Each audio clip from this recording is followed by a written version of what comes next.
Itoophiyaan ta'ee biyyoonni Afrikaa baay'een isaanii Ameerikaas Chaayinaa wajjinis hojjechaa Raashiyaa wajjinis hojjechuu hin dandeenye kan jedhu sochii irra jiraachuu isaanii agarsiisanatti fakkaata. Biyyoota guddataa jiran kan akka Itoophiyaatiif biyyoota akka Raashiyaa waliin hariiroo jabeessuun carraa filannoo akka uumu gargaaraa Piroofeesar Shimallis Haayiluu dubbatu.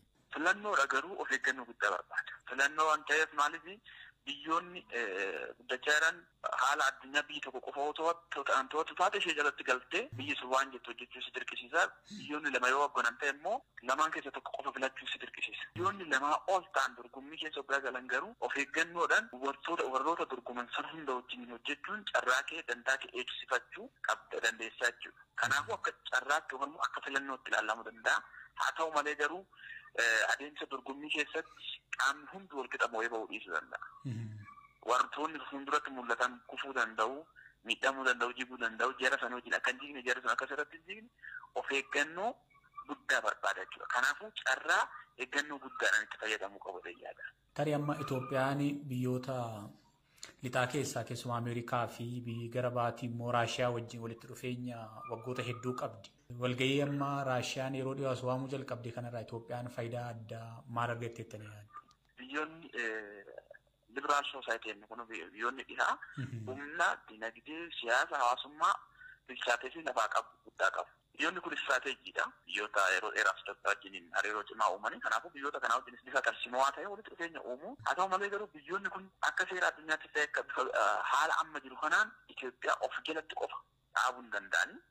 Kanaafuu Itoophiyaan Chaayinaa wajjinis Raashiyaa wajjinis tarsiimoo walitti dhufeenya isheen Ameerikaa wajjin qabdu yookaan immoo biyyoota Awurooppaa wajjin qabdu bifa miineen irratti hojjetamee aanisiisiin hojjetamuu qabu hojjetamee Raashiyaa wajjin hojjechuun baay'ee barbaachisaadha jechuudha. Maaliif Raashiyaa wajjin amma walitti dhufuun maal gargaara kan jettu yoo ta'e tokkoffaa Ameerikaa jalatti qofa akka hin hiriirre Chaayinaa qofa jalatti akka hin hiriirre filannoo biraati. Raashiyaa wajjiniin tarsiimoo garaagaraa bifa siyaasaatiin dinagdeetiin fedhii garaagaraa Itoophiyaan qabdu kan Chaayinaa kan Raashiyaa wajjin baay'ee walitti hidhatu hedduutu jira. Isa wajjiniin hirmaachuudhaaf Raashiyaa wajjiniin hariiroo itti fufsiisuun baay'ee barbaachisaadha jechuudha. Garuu hariiroo keenya waggaa torshinu tokko wajjin waggaa goonu raadikaal ta'uu hin qabu.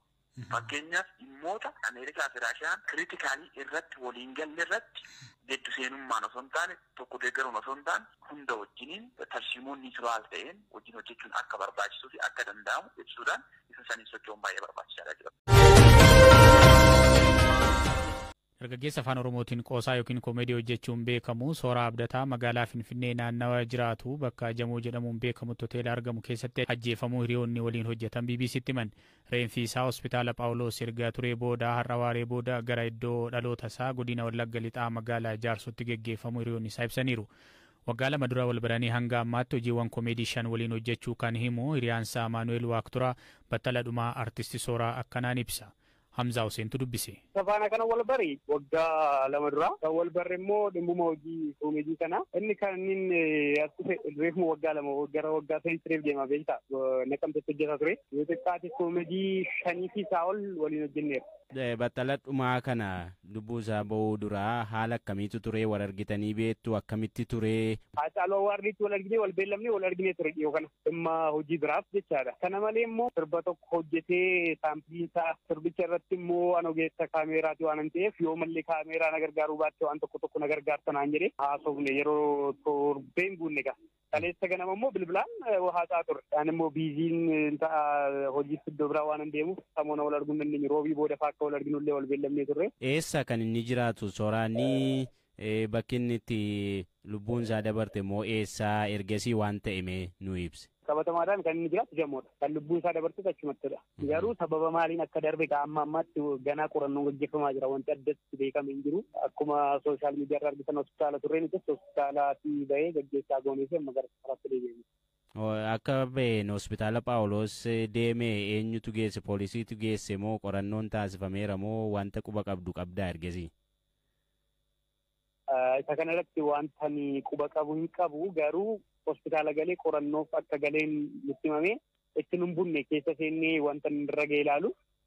Doorsisi duubaan gurbaa kana mudatu jira waan shakkitan wayiifaa yookiin immoo sababa inni hojii kana hojjetuun wanta akkasii wanti shakkamu wayii jira. Suuraan dhugaa dubbachuuf taanaan wanti qabu nama faana walitti hin bu'u doorsiisni akkasiis illee irra hin jiru jechuun dhiibbaan hin godhamaa garuu hansoraa addatti koomeedii hojjetaa siyaasa keessan lixuu nama dhuunfaa faana waan akkasii qabatee yaadu. Ayyee duratti haga tokko akkamitti akka sabeettu naa ibsitee turtee inni akkamittiin gara hojii kanaatti akka seenee barnootaan maal akka haaluma inni keessa ture.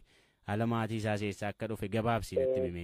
Nama jireenya isaa jijjiiruuf tattaafatu. Jireenya isaa qofa osoo hin taane jireenya maatii isaallee nama jijjiiruuf tattaafatudha. Nama jireenya kana sooshaal miidiyaa irra illee hin jiru, yuutuubii irra hin jiru bada. Gara bakka jireenya isaa haala kamiin akka jijjiiru irratti xiyyeeffannoo godheettudha kan inni socho'aa ture. Koomeedii irraa gara fiilmii deemuuf ture. Namaaf gara laafessa. Barumsa illee digirii qaba. Baratee eebbifameera. Jechuun gara koomeediitti kan inni dhufe kaka'umsa mataa isaatiin akka ta'e illee natti mul'isu. Kennaa isaa addaa keessaa kan hundarraa adda isa godhu. Iskiriiptii namni hojjete utuun hojjetu hin jiru. Ofiisaa barreessaa. Isa qofa miti walallollee hin barreessaa. Artisti Kumsaa Taammanaa komeediyaanii kana nama harka qabee guddisaa turedha. Erga ajjeefamuu isaa dhagee waan jiru akkanaan nutti himeera. Har'a ganama sa'aatii 5 keessan dhagayaan obboleessa koo quxisuu wajjin immoo Firaa'ol kan jedhamu jira. Isaa wajjin viidiyoo waan adda addaa kana dura mana koo dhufee mucaan sooraan akkuma obboleessa keetti na ilaali. Meeshaan qabu, humna hin qabu. Garuu aartii Oromoo hojjechuu nan barbaada. Kennaa nan qaba jennaan inni gaaddoo dhugaa jira sa'aatii kana booda. Meeshaa hundumaa fudhatanii hojii hojjechuu jalqabanii uffatallee nama wajjin hiriyoota isaa wajjin nama wal jijjiiree uffatudha. Isaan kun waan uffachuu barbaadu illee nama yeroo dheeraaf argate illee turre garuu har'a ganama gaafa akkas jedhanii amanuu hin dandeenye obboleessa koo bilbileennaan jedhee hospitaala Paawulos keessa dhaabatee bo'aa jira. Dhaqeenii ilaaleenii mirkaneeffadhee achi booda waan ta'e sana yeroon gaafadhu nuun sa'aatii 5 har'a sa'aatii 5 dhageenyu malee inni kaleessa galgala naannaa sa'aatii 5 hoteela ta'e keessatti akka inni boqoteedha kan dhageenye. Kaleessa galgala tokko isaayyuu oduun isaatuu hin ba'iin bule jechuudha. Ijoollee naannaa sana jiran irraa yeroon qoradhu amma sa'aatii 2tti ijoollee hiriyoota isaa wajjin ture mucaa wayii tokkotu bilbiltee fi argiteenii jedhanii sa'aatii 2tti achi dhaqeetu ajjeefamee jedhanii akkamitti immoo du'ee jennaan isaan kaan hoteela keessatti fudhanna isaa dhiqatu. Mucicaatee kufee kan jedhu kaasanii jechuudha. Akkamitti mucicaatee kufee wanta inni irratti mul'atu jiraayii jennaan lakkii jedhan warri kaan immoo lakkii mucicaatee hin kufnee hoteela keessattidha. Iyyuu dhoksuuf turanii kan jedhu immoo namni kan biraan immoo natti jechuudha. Fakkeen nama hiriyoota isaa akka madha mucaan kun maaliif akkamitti akkas ta'e jedhee naasuma keessatu hin jiru iyyuu gaafachaan ture yeroon gaafadhutti bilbilaanii doorsi isaanii turanii ajjeessa. Hoteelli sunis galgala sa'aatii 6 booda gara hospitaala Paawulos geessanii hoteelli sana keessaa ba'ee hospitaala Paawulos akka inni bulee fi hamma har'a sa'aatii 5tti namni tokko iyyuu akka inni odeeffannoo isaan qabaanidha kan dhageenye. Eenyuun akka ajjeefame illee akkamitti akka du'e illee adda baasuuf amma rakkisaadha. Wanti qoratame jira hoteela sana fa'aa kan gaafatame jira adeemsi qorannoo poolisii eegalame jira akkasumas immoo hospitaala Paawulositti erga geeffameefaa wanti jedhame wanti dhageessan jira. Hospitaalli Paawulos qorannaa godheera. Riizaaltiin isaa guyyaa 15 booda gahaa kan jedhu nutti himeera. Mucaan isaa wajjin turtees to'annoo seeraa jala jirti jedhaniiru. Hoteelli sun qoratamaa jiraa fi hin jiru kan jedhu odeeffannoo amma yoonaa hin qabu. Maaliif hoteelichi hojjechaa jiras jechuu hin danda'u, hojjechaa hin jirus jechuu hin danda'u. Garuu hoteela keessatti akka inni du'e dhibbatti mirkaneeffadheera. Garuu hoteelichi maalirra jira kan jedhu hin beeku. Mucaan durbaa sun garuu to'annoo seeraa jala akka jirtuu fi egaa qaamni wayii tokko immoo obboleessa isaa tokko har'a argadheen ture dhimma kana akka inni seeraan itti adeemuu fi ijoollee hiriyoonni isaa tokkos baay'ee dhiyeenyaa warri beekanis immoo seeraan hoteelichaa kaasee waan hundumaa irratti tarkaanfii fi qorannoo barbaachisaa ta'e akka isaan godhanidha. Personaalii sana irraayis godhe. Taateen aanaa keenya ganda bolcoo deekkaa jedhamutti ta'ee ture gaafa guyyaa 8 ji'uma kana ta'ee namoonni arfan tokko dhufanii sadarkaa aanaatti caasaa gandaa komatanii turani. Komii jaraa erga dhaggeeffannee kaanee booddee caasaa rakkoo qabatee jaratu rakkoo qabatee adda baasuudhaaf koree olaanaa aanaarraa bulchiinsaaf nageenyaa fi itti gaafatamaa ijaarsa paartii keenyaa waltajjii qabatanii akka jarri qulqulleessan gooneeti. Waltajjii Adaamaa deemne itti gaafatamaa paartii wajjin gaafa dhaqanii hawaasa bal'aa walitti qabanii mariisisanu namoota dhufee ol dhufee komate sanatu rakkoo qaba malee caasni keenya caasni mootummaa rakkoo hin qabu kan jedhu hawaasni gaafa saatilu warri waltajjii kana qabatan immoo booda sanaatii nu keessaa ba'anii dhaabatanii dhiifamaa gaafatanu hawaasni jennaan meegaa achi baatee dhiifama gaafadhaa kan jedhutu yaanni waltajjiirraas dhiyaate. San booddee gidduu kanaan dogoggorri jiru tasgabbaa'anii yoo olaantummaa seeraa mirkaneessuus ta'e yoo hawaasa dhiifama gaafachiisuus ta'e jara sana ijaaranii karaa jarri badii jaraatti gaabbuu danda'u dhugaa qabatamaadhaan dirqisiisuutu hin qabaatin hawaasatti dhiyeessanii dhiifama godhaa fi kan jedhu jiru. Arrabsoon garaagaraatii fi taateen kun ta'eera. Taatee ta'e kanatti nutis baay'ee itti si'eellaaneerra sababiinsaa duudhaa kan keenyas oromummaas kan hin ibsine aadaa uummataa aanaa geeraas safuus kan cabse waan ta'eef. Ta'ii kanaaf isin akka aanaatti waan ta'e kanaaf dhiifama gaafattanii uummata? Gocha waltajjii sanarratti ta'ee fi dhiifama gaafachuu akka qabnu koree olaanaa aanaatiinis murteessine gara ganda sanaatti deemne erga ganda sanatti deemne immoo hawaasa guutummaa guutuutti argannee jirra.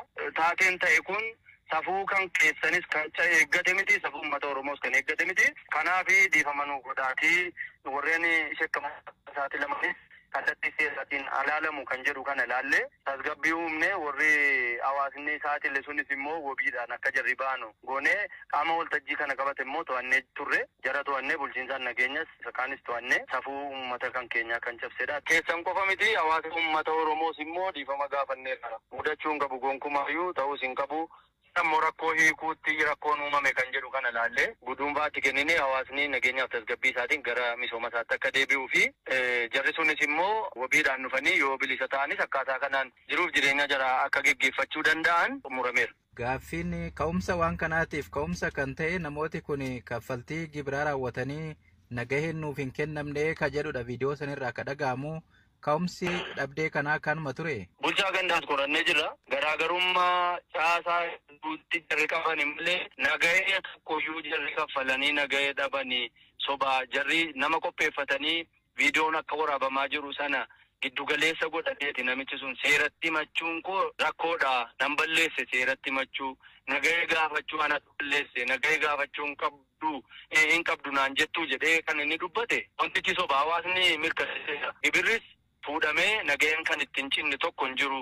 Sassaabbii maallaqaa nagaheen alaas tokko ganda kana keessa hin jiru. Isas gaafanneerra rakkoon bulchiinsa gaarii fannii fi nagahee malee maallaqa sassaabanii hawaasa kana dararuun jira uummataa jennee gaafanne. Gonkumaayyuu fedhii olaantummaa aangoo ganda sana irratti qabaachuuti kan jedhu hawaasni bal'aan nu mirkaneessee jenna. Isan dubbadhu qofa hin ta'in viidiyoodhaanis isa kana qabanneeti kan nu baane. Taarisiin waan ilaaltanirraa amma viidiyoon sun gabaabaadha guutuun mul'isu miidhaan namarra ga'ee jira sababa saniin. Miidhaan tokko iyyuu hin jiru. Miidhaan nama qaamaa namarratti ga'ee hin jiru. Kuma kanaan jilbeenfadhu hin jilbeenfadhu kan jedhu sana waanuma isin argitan iddoo sanarratti viidiyoon guutuun fidamee ka'e bakka sana yeroo ga'u katu godhame. Oduudhuma wal fakkaatuun immoo achuma godina Jimmaa aanaa Saxxammaatti raawwatame kan jedhamu viidiyoo miidiyaa hawaasaa irratti deemaa jira. Viidiyoo kanarratti qondaaltonni mootummaa qotee bultoota osoo isaan gugguufsisanii gurra isaanii qabachiisanii ulee dharree